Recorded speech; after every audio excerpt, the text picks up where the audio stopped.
জনাব আরাফাত রহমান কোকোর যে অবদান, সেখানেও একটি ফ্যাসিস্ট সরকারের একটি উনার যে এই মৃত্যু, অকাল মৃত্যু, সেখানেও কিন্তু এই ফ্যাসিস্ট হাসিনা সরকারের মুখ্য ভূমিকা ছিল। তার প্রতি শ্রদ্ধা জানিয়ে আজকে আমরা এখানে এই এলাকার যারা আছেন গণ্যমান্য ব্যক্তিবর্গ, বিএনপির নেতৃবৃন্দ এবং এই ছাত্রদল যুব দলের উদ্যোগে আজকে এই আরাফাত রহমান কোকো টুর্নামেন্ট আমরা আয়োজন করেছি। আমি মনে করি জনগণ চায় যে দেশে একটি নির্বাচিত সরকার এ দেশে আসুক। সেই ক্ষেত্র থেকে আমি মনে করি যে কোনো অবস্থাতে একটি গণতান্ত্রিক দেশে গণতান্ত্রিক পন্থায় নির্বাচনের কোনো বিকল্প নাই।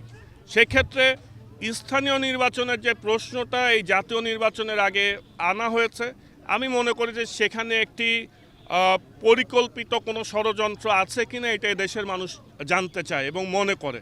কারণ যেই দেশের এই এত বড় অভ্যুত্থানের পরে, আন্দোলনের পরে এই যেই একটি অনির্বাচিত সরকার বর্তমানে চলছে, তাকে কিন্তু এদেশের জনগণ সমর্থন করেছে। সেই কারণেই কিন্তু এই সরকার আসছে। সুতরাং এইখানে যদি তারা কোনো কারণে এইটার সুবিধাভোগী পর্যায়ে চলে আসে, তাহলে কিন্তু এদেশের জনগণ সেটা মেনে নিবে না।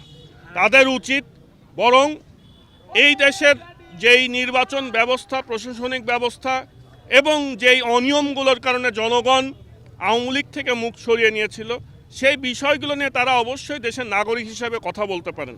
কিন্তু এদেশের জনগণ কিন্তু চায় নাই যে আন্দোলন করেছেন বা এই ফ্যাসিস্ট হাসিনা সরকারের পতন হয়েছে বলেই এখন বিভিন্ন প্রক্রিয়ায় তারাই ক্ষমতায় চলে যাবেন। কোনো অনির্বাচিত অথবা কোনো অনিয়ম, একটি ভিন্ন কোনো রাজনৈতিক অগণতান্ত্রিক রাজনৈতিক প্রক্রিয়ায়, এটা এদেশে জনগণ তাদের কাছে প্রত্যাশা করে না।